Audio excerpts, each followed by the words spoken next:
Bismillahirrahmanirrahim. Assalamualaikum warahmatullahi wabarakatuh. Selamat siang atau sore. Jadi ketika roti mengalami proses fermentasi, yeast itu nanti akan menggunakan oksigen ya dan glukosa. Glukosa ini berasal dari pemecahan pati gitu ya. Kemudian hasilnya nanti adalah karbon dioksida ya dan air. Karbon dioksida inilah yang membuat roti nanti bisa menjadi mengembang. Ini fermentasi jika aerob atau menggunakan oksigen. Tetapi kalau tanpa menggunakan oksigen ya, nanti akan dihasilkan etanol. Etanol inilah yang menyebabkan cita rasa dan aroma khas dalam roti ya. Jadi kalau yang menggunakan oksigen nanti menghasilkan air, sedangkan yang tanpa oksigen menghasilkan etanol dan karbon dioksida. Kita mulai dari fermentasi primer ya. Ini biasa digunakan pada sistem strike atau sistem langsung, dimana ketika proses fermentasi ini nanti suhu harus betul-betul kita perhatikan. Biasanya yang direkomendasikan itu adalah suhu ruang, yaitu suhu 20 sampai 25 derajat Celcius. Kenapa ini perlu diperhatikan? Karena kalau suhu rendah ya di bawah 20 derajat Celcius nanti akan menghambat aktivitas yeast dan volume dari roti akan menurun atau padat. Nanti hasil rotinya adalah bantat gitu ya. Di lain sisi nanti kerasnya tebal ya, atau kulitnya nanti tebal, kemudian tidak crispy dan chewy. Dan juga jika suhu fermentasinya itu rendah ya, maka waktu fermentasi lebih lama. Sebaliknya, kalau suhunya tinggi di atas 30 derajat Celcius misalkan, nanti aktivitas yeast dan volume roti nanti akan meningkat drastis ya. Sehingga nanti kulitnya akan tipis dan crispy ya. Jadi nanti akan mengalami penurunan kualitas. Kemudian suhu fermentasi yang baik itu nanti juga akan mempengaruhi proporsi asam laktat dan asam asetat. Asam-asam inilah yang nanti akan mengakibatkan cita rasa dari roti tersebut. Sebagai contoh, kalau suhu 27 derajat Celcius atau lebih, nanti yang akan meningkat produksinya itu adalah asam laktat, sehingga nanti yang dominan dalam rasa roti itu adalah buttermilk flavor atau rasa mentega. Sementara itu kalau suhu 22 derajat Celcius atau kurang ya, nanti asam laktatnya akan menurun, sehingga nanti akan menghasilkan astringent flavor atau rasa sepat.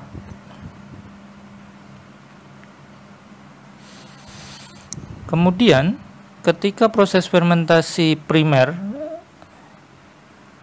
telah dilakukan ya, biasanya nanti akan ada proses degassing atau pengeluaran gas hasil fermentasi dari yeast ya dari adonan. Biasanya dilakukan dengan menguleni sebentar adonan roti yang telah mengalami fermentasi tadi untuk mengeluarkan gelembung gas. Terutama yang kita keluarkan adalah gelembung yang berukuran besar ya. Karena nanti kalau tidak dikeluarkan nanti akan menurunkan akurasi penimbangan ya. Jadi tujuan dari degassing itu meningkatkan akurasi penimbangan supaya timbangannya tepat ya, karena jika gelembung gasnya terlalu besar nanti akan mempengaruhi akurasi penimbangan. menyeragamkan produk atau gelembung ya, kemudian memudahkan pengemasan, kemudian mengurangi produk reject saat pengemasan. Karena nanti kalau gelembungnya terlalu besar, nanti akan mempengaruhi tekstur di dalam rotinya. Setelah proses degazing, biasanya nanti akan ditimbang. Adonannya akan ditimbang, jadi setelah diuleni sebentar, adonannya nanti akan dibagi-bagi adonannya itu ya, sesuai dengan berat yang kita inginkan. Tetapi yang jelas ketika proses pembagian dan penimbangan sebaiknya sesingkat mungkin agar mencegah fermentasi berlebihan.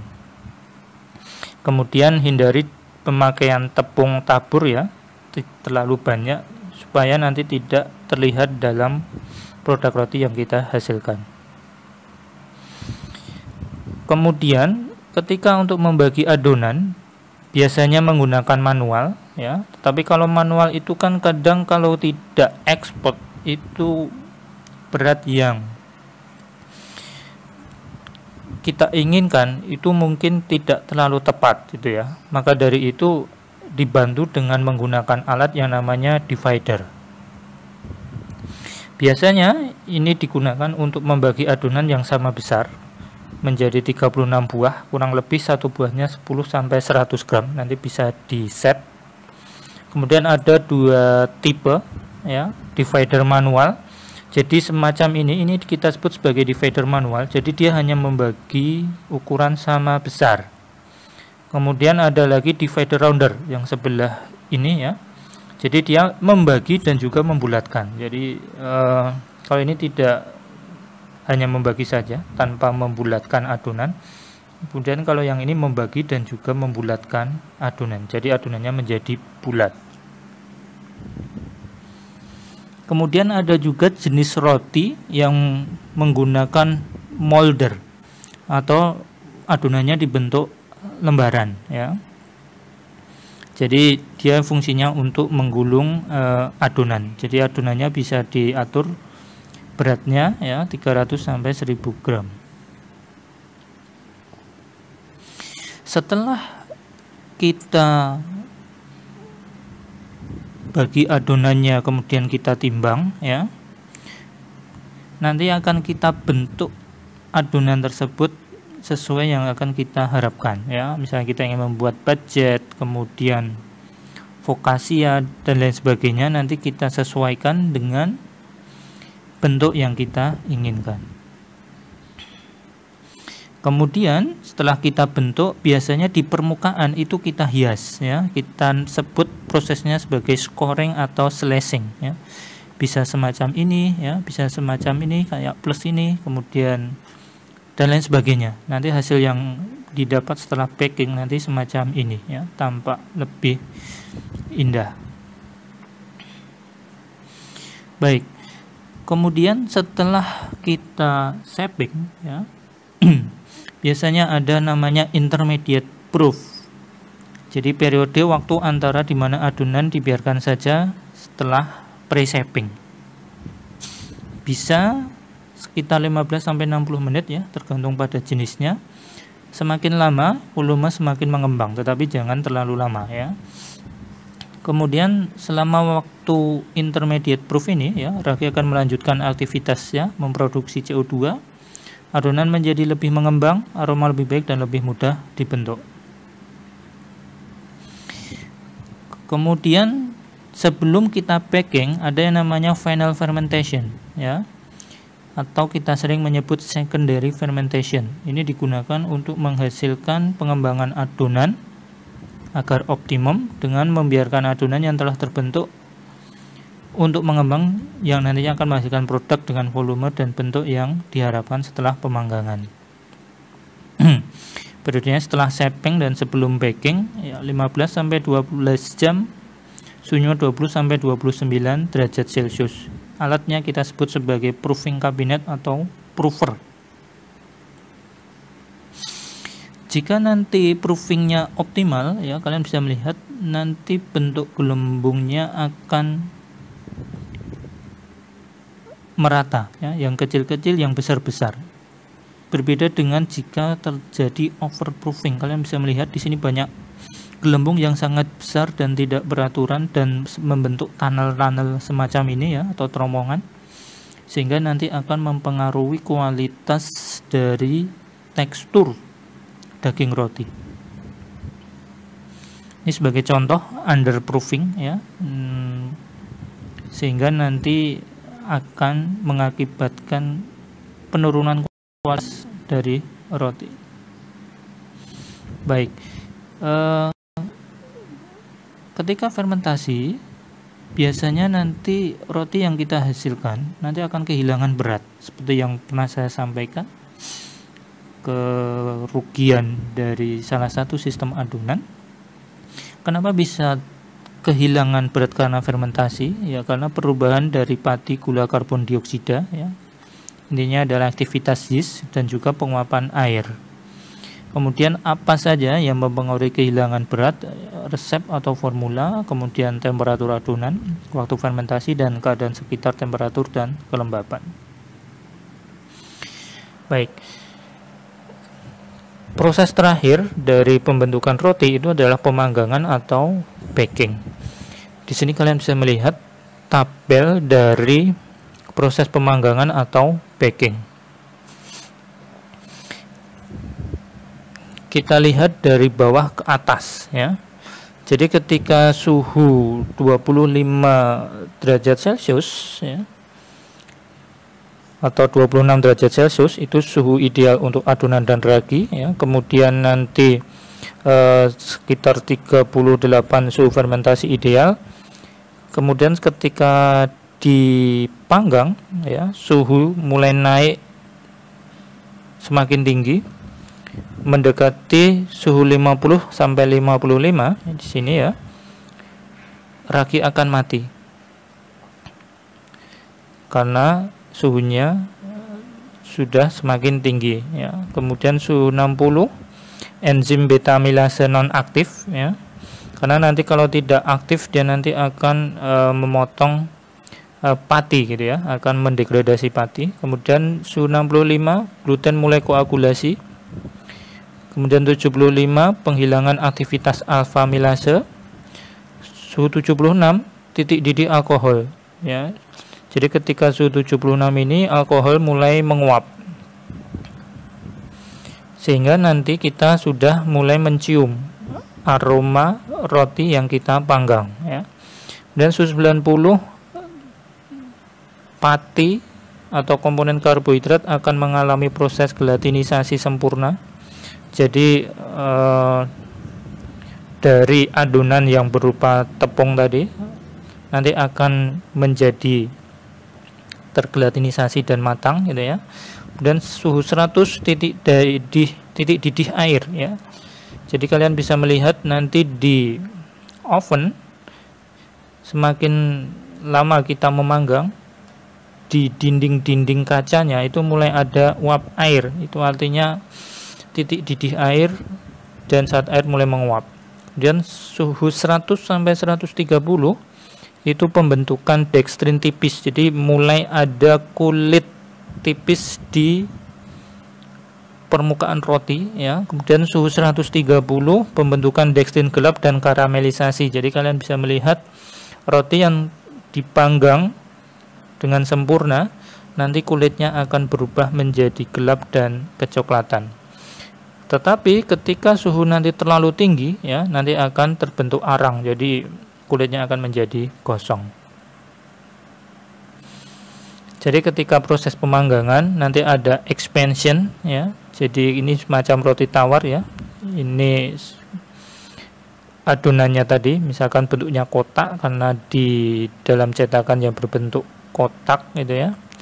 Karena ini terhalang oleh dinding-dinding di kanan, kiri, dan bawah, maka dia nanti akan mengembang ke atas ya. Sehingga kalian bisa melihat roti tawar itu biasanya nanti akan terjadi pengembangan ke atas. Ini sebagai contoh oven ya, dimana Ini adalah produk roti yang kita panggang, gitu ya. Kemudian ini adalah di ruang pembakaran. Kalau tadi yang skala rumah tangga, yang ini skala industri, ya, kalian bisa melihat ukurannya dengan manusia yang memasukkan tray saja lebih besar. Kemudian ini ada yang berbentuk tunnel, jadi semacam konveyor.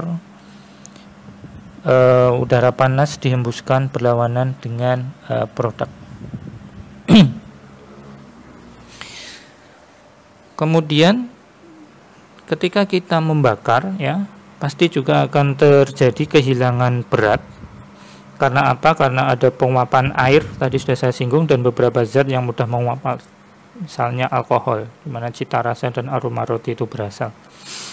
Jadi faktor yang mempengaruhi kehilangan berat: waktu pengovenan, gitu ya, temperatur oven, keadaan udara sekitar,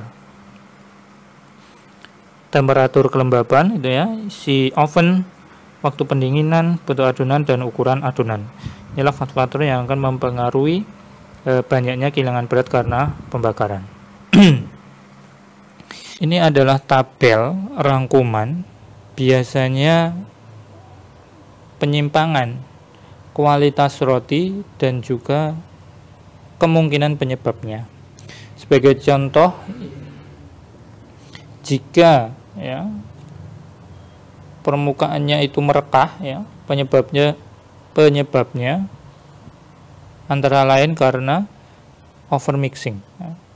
Jadi waktu pengadukannya terlalu lama. Kemudian jika kulitnya terlalu lembut, mungkin karena overmixing, ya. Kemudian kalau kulit permukaannya pucat, overmixing, dan juga proses pemanggangannya, ya, suhunya kurang tepat, ya, suhunya kurang tinggi. Kemudian kalau gosong, karena tentu saja, ya, suhu ovennya terlalu panas. Kemudian elastis, ya, itu karena overmixing dan juga terlalu banyak tepung. Tunnel alias pori-porinya terlalu besar di dalam, itu karena overmixing. Terlalu keras, ya, itu overmixing juga. Kemudian terlalu kering, terlalu panas ovennya, atau terlalu dingin, atau proses pemanggangannya terlalu lama. Baik, ketika kita menilai kualitas roti, bisa didekati secara eksternal maupun internal, ya. Jadi kalau eksternal itu kita bisa melihat secara indrawi, ya, secara indrawi.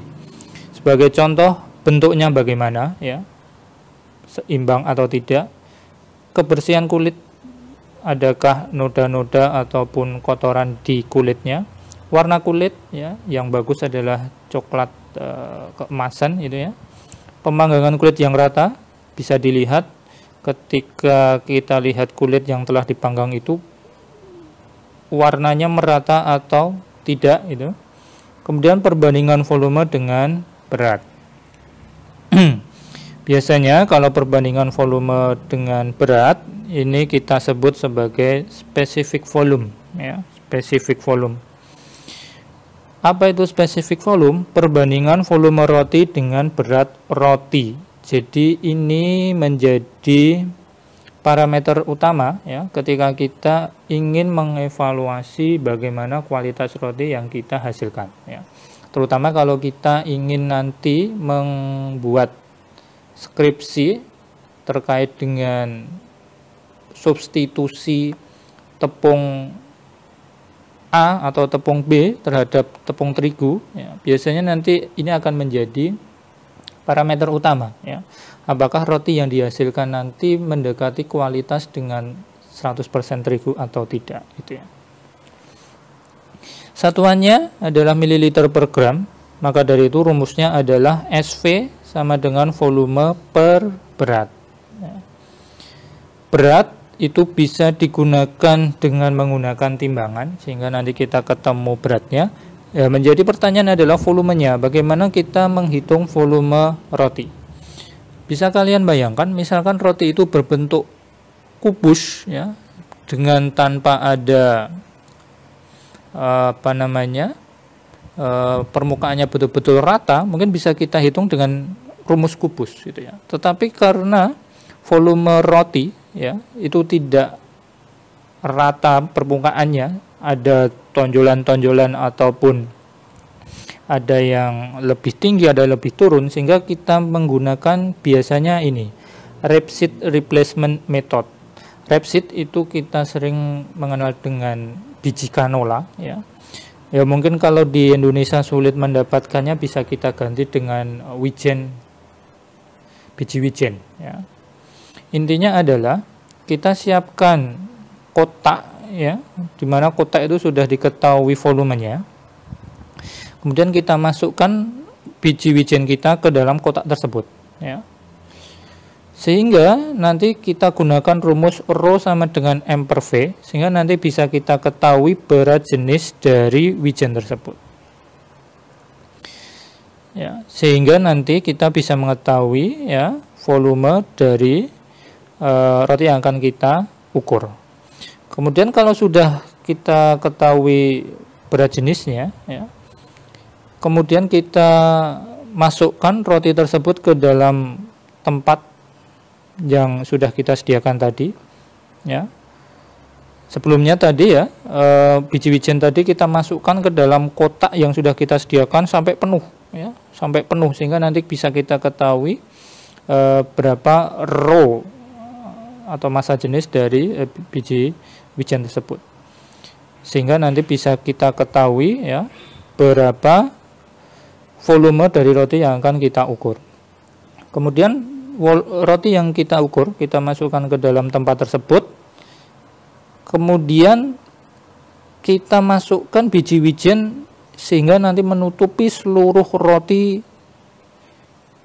yang akan kita ukur ya, sehingga nanti akan kita peroleh berapa volume dari roti plus tempat plus wijen tadi ya, nanti kita kurangi dengan volume dari wijen yang penuh tadi, kita masukkan ke dalam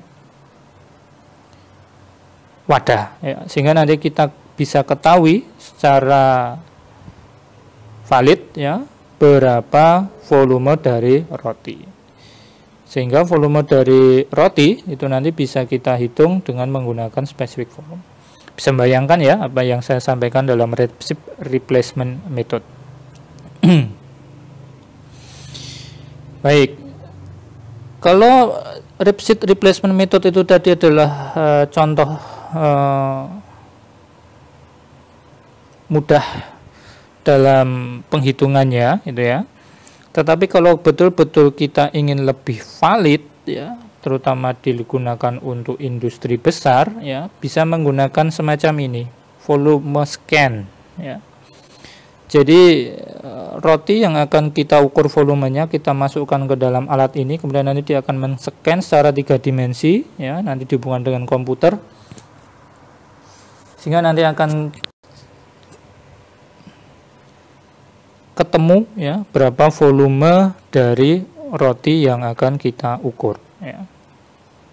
Kalau ini menggunakan peralatan ya. Baik, ini adalah contoh dari produk roti dengan spesifik volume yang berbeda-beda ya. Kalian bisa melihat paling tinggi itu adalah ini ya, 3,96 ya. Kemudian ini 3,43, 2,85 dan 2,8. Kalian bisa melihat ya, semakin ke arah sini ya, spesifik volumenya semakin menurun ya. Kalian bisa membayangkan ini, misalkan kita ingin membuat roti dengan substitusi gitu ya, nanti kualitas rotinya spesifik volumenya akan menurun ya. Ya jelas, biasanya karena glutennya kita kurangi, sehingga nanti roti yang kita substitusi nanti akan mengalami proses penurunan spesifik volume. Baik, kalau tadi eksternal, berikutnya adalah secara internal ya.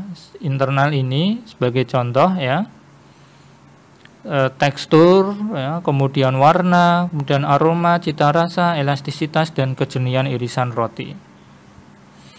Baik, tekstur ini bisa kita evaluasi ya dari roti yang kemudian kita potong menjadi 2 bagian gitu ya. Kemudian kita tekan dengan jari ya. Sehingga nanti akan bisa dilihat teksturnya seperti apa.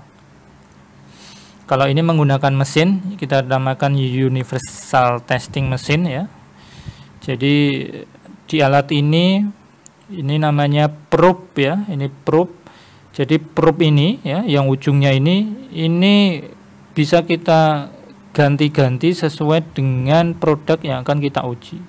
Sebagai contoh, kalau roti ya, untuk menguji teksturnya biasanya menggunakan probe yang berbentuk silinder ya. Jadi ini nanti bisa naik turun ya. Ketika alat ini atau probe-nya nanti menyentuh permukaan roti ya, dia nanti akan kembali ya. Kemudian seterusnya semacam itu, sehingga nanti hasil dari gaya yang digunakan untuk menekan permukaan roti itu nanti akan dikonversi menjadi perhitungan dalam komputer atau software berapa gaya yang diperlukan, kemudian teksturnya seperti apa, besarnya dan lain sebagainya. Sekali lagi namanya adalah UTM ya, Universal Testing Machine. Kemudian warna ya, warna itu biasanya coklat keemasan itu ya. Jadi warna kulit itu dipengaruhi oleh suhu tinggi, kemudian proses fermentasi, aktivitas enzim dan lama pemanggangan. Kemudian juga tergantung pada pigmen pada tepung ya. Dan juga kecerahan daging roti itu tergantung pada pengembangan ukuran dan bentuk sel udara yang seragam. Biasanya menggunakan alat yang kita sebut sebagai chromometer. Ini sebagai contoh hand chromometer ya. Jadi misalkan kulit rotinya kita letakkan di bawah ini ya. Kemudian nanti kita on-kan alatnya, kemudian kita scan, nanti ketemu berapa nilai L, berapa nilai A, berapa nilai B, sehingga nanti bisa kita evaluasi bagaimana kualitas warna dari kulit rotinya. Kemudian aroma dan cita rasa. Jadi aroma itu merupakan hasil fermentasi yeast, biasanya berupa alkohol ya. Kemudian juga penambahan lemak atau shortening itu juga berkontribusi pada cita rasa. Jadi roti yang dipanggang terlalu lama atau pada suhu yang terlalu rendah memiliki kulit tebal dan tidak beraroma. Jadi elastisitas bisa menggunakan tadi juga universal testing mesin ya, atau juga bisa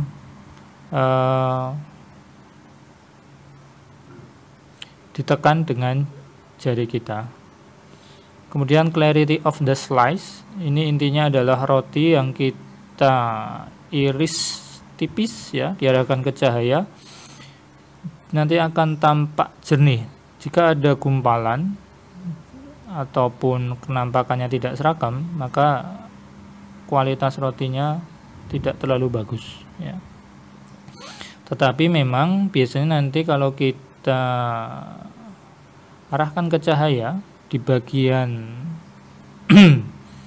kulit atau keras ini biasanya akan lebih padat ya.